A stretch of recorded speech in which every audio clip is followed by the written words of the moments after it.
नमस्कार दोस्तों, स्वागत है आप सभी का फिर से हमारे चैनल स्टॉक मार्केट स्ट्रेटजी पे।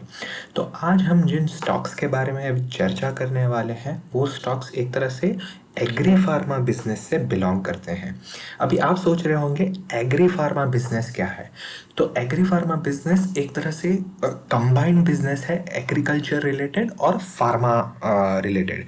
एग्रीकल्चर में जैसे कि क्रॉप प्रोटेक्शन बिजनेस हो गया, यानी जो कंपनीज जनरली जो क्रॉप प्रोटेक्शन में जो प्रोडक्ट्स यूज़ होते हैं, जैसे कुछ इंसेक्टिसाइड्स हो गए, फंगीसाइड्स है, हर्बिसाइड्स है, वो बनाती है।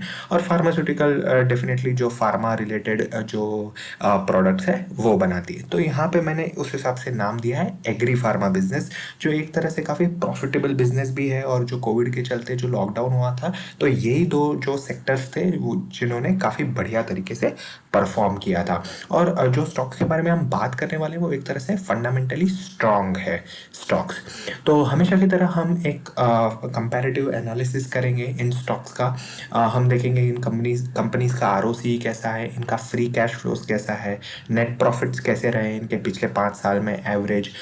इनके इस लेवल पे, मतलब जब निफ्टी अभी 13,000 के आसपास है, इस लेवल पे इनके वैल्यूएशंस कैसे हैं, और पिछले 3 साल में अपने निवेशकों को कैसा पैसा बना के दिया है, उसके बारे में भी हम डिस्कस करेंगे। तो वीडियो को अंत तक देखें और चैनल को सब्सक्राइब ज़रूर करें। तो जब भी हम किसी भी कंपनी के बैलेंस शीट के बारे में बात करते हैं तो उस कंपनी के ओवरऑल बैलेंस शीट को एनालाइज करना काफ़ी इम्पॉर्टेंट है।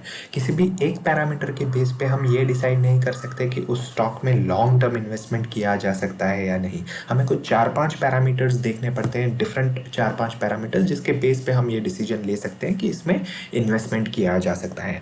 आप जनरली मेरे ओपिनियन में मैं कुछ 4-5 पैरामीटर्स देखता हूँ हमेशा किसी भी कंपनी में इन्वेस्ट करने से पहले। सपोज नेट प्रॉफिट में भी year on year company growth दिखा रही है, but at the same time अगर डेट भी बढ़ रहा है कंपनी का, then I won't prefer that company for long term investment. तो जिन 4 कंपनीज के बारे में आज हम बात करने वाले हैं, उसमें पहली कंपनी है एस्टेक लाइफ साइंसेस, जो एक तरह से क्रॉप प्रोटेक्शन और फार्मास्यूटिकल प्रोडक्ट्स जैसे कि इंटरमीडिएट्स बनाती है। इंसेक्टिसाइड्स इंडिया ये पूरी तरह एक तरह से क्रॉप प्रोटेक्शन बिजनेस में है। हाइकल अगेन क्रॉप प्रोटेक्शन और फार्मास्यूटिकल बिजनेस में है।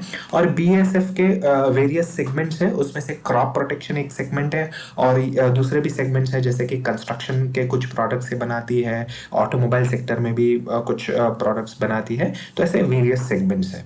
तो अगर सबसे पहला पैरामीटर के बारे में अगर हम डिस्कस करें यहाँ पे, तो सबसे पहला पैरामीटर है आरओसी।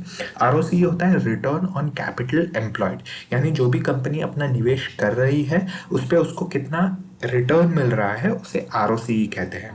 तो पिछले 5 साल का एवरेज आरओसी देखें एस्टेक लाइफ साइंसेस का, तो 31% है। इंसेक्टिसाइड्स इंडिया का 20%, हाइकल का 16% और बीएसएफ का 7%। तो मैं कहूँगा एस्टेक लाइफ, इंसेक्टिसाइड्स और हाइकल का काफ़ी अच्छा है, good ROC. Anything above 15 is really good. BSF का मैं कहूँगा हल्का सा कम है यहाँ पे आरओसी। अगर डेटर डेज के बारे में बात करें इन कंपनीज के, तो डेटर डेज होता है कि जैसे भी कोई भी कंपनी ने अपना प्रोडक्ट अपने क्लाइंट को दिया, यानी सप्लाई किया, और उस प्रोडक्ट के बिहाफ में ये कंपनी उस क्लाइंट को बिल देगी, इनवॉइस देगी। तो उस बिल के बिहाफ में वो क्लाइंट कितने दिनों में अपना उनका पैसा वापस लौटा रहे हैं, उसे डेटर डेज कहते हैं। तो आप एस्टेक लाइफ साइंसेस का देख सकते हैं 112 है, इंसेक्टिसाइड्स इंडिया का 86, हाइकल का 82 एंड बीएएसएफ का 66। तो जितना कम डेटर डेज उतना अच्छा किसी भी कंपनी के लिए ऑब्वियसली। तो यहाँ मैं कहूँगा एस्टेक लाइफ का is little bit on the higher side, they should work on getting the debtor days little bit on the lower side. Any debtor days से 100 या 90 के अंदर हो तो it's better, it's a comfortable position for any company.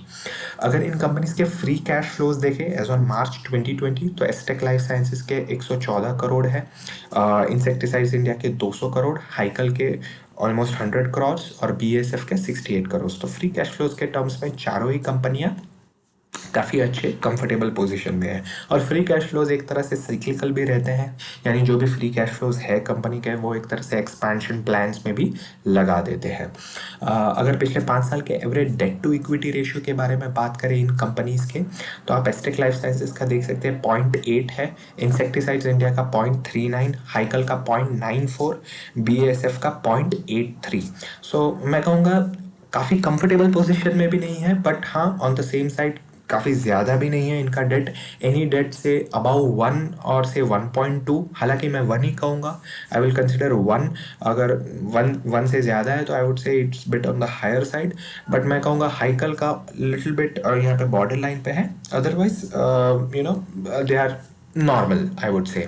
अगर पिछले 5 साल के average net profit CAGR compounding terms में अगर देखें इन कंपनीज के, तो एस्टेक लाइफ साइंसेज का 21% है, इंसेक्टिसाइड्स इंडिया का 8%, हाइकल का 13% और BASF का अगेन 8%।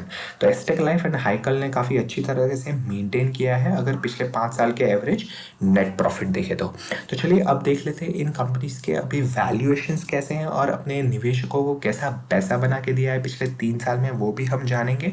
और हम ये भी देखेंगे इन चारों कंपनीज में से कौन सी सबसे बेस्ट कंपनी है जिसमें आप एक तरह से लॉन्ग टर्म इन्वेस्टमेंट का सोच सकते हैं।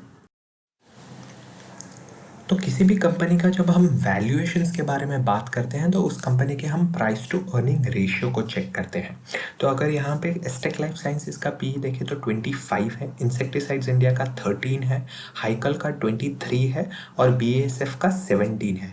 तो मैं कहूँगा चारों ही कंपनी का अभी मैं कहूँगा P is not that much high. चारों ही कंपनीज अभी फेयरली वैल्यूड है, चारों ही कंपनीज अभी over valued on at this stage. जो उनका स्टॉक प्राइस चल रहा है, मैं कहूँगा चारों ही कंपनीज अभी फेयरली वैल्यूड है। अगर पिछले 3 साल के जो एवरेज रिटर्न्स बना के दिए हैं इन कंपनीज ने, अगर एस्टेक लाइफ साइंसेज की बात करें तो ऑलमोस्ट 100% के रिटर्न्स दिए हैं।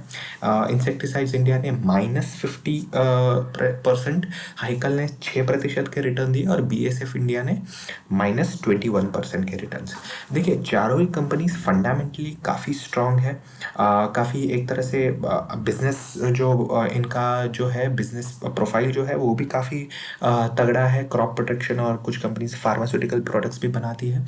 तो मेरे ओपिनियन में आप asterisk life sciences and insecticides India को एक तरह से लॉन्ग टर्म इन्वेस्टमेंट की सोच सकते हैं। देखिए अभी दोनों ही कंपनीज एक तरह से काफ़ी अच्छे वैल्यूएशंस पे अवेलेबल है।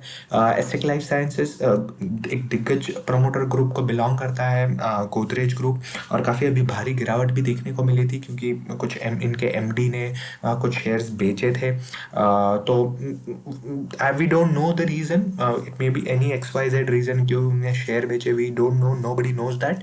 बट आप एक स्ट्रिक्ट स्टॉप लॉस लगा के ये लेवल पे कुछ 940 के आसपास का आज क्लोजिंग है, तो एक स्ट्रिक्ट स्टॉप लॉस लगाइए 900 के आसपास, और आप इसको लॉन्ग टर्म इन्वेस्टमेंट के लिए आप डेफिनेटली ये प्राइस पे आप उसको खरीद सकते हैं।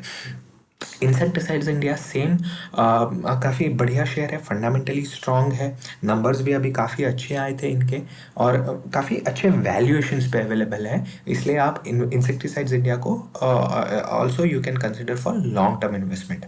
हाइकल और BASF मुझे एक तरह से इतने पसंद नहीं आते क्योंकि इनका जो रिजल्ट्स रहते हैं वो एक तरह से सस्टेनेबल नहीं है, काफ़ी वोलेटाइल रहते हैं इनके। अगर आप रिजल्ट्स देखेंगे काफ़ी वोलेटाइल रहते हैं, तो एक तरह से मैं इनको अवॉइड करता हूँ। कंपनीज दोनों अच्छी है, BASF तो एक मल्टीनेशनल कंपनी है, हाइकल भी फंडामेंटली काफ़ी स्ट्रॉन्ग है, but personally I feel Astec life and insecticides are somewhat better than both these companies. तो ये थी मेरी राय इन चारों कंपनीज के बारे में। कोई भी निवेश या इन्वेस्टमेंट करने से पहले आप अपनी स्टडी कीजिए, आप अपनी एनालिसिस कीजिए, फिर ही किसी भी प्रकार का आप निवेश कीजिए। अपने फाइनेंशियल एडवाइज़र को भी ज़रूर कंसल्ट करें। And stay tune for more such updates with stock market strategy. और हाँ, चैनल को सब्सक्राइब करना ज़रूर ना भूलें, because that is completely free।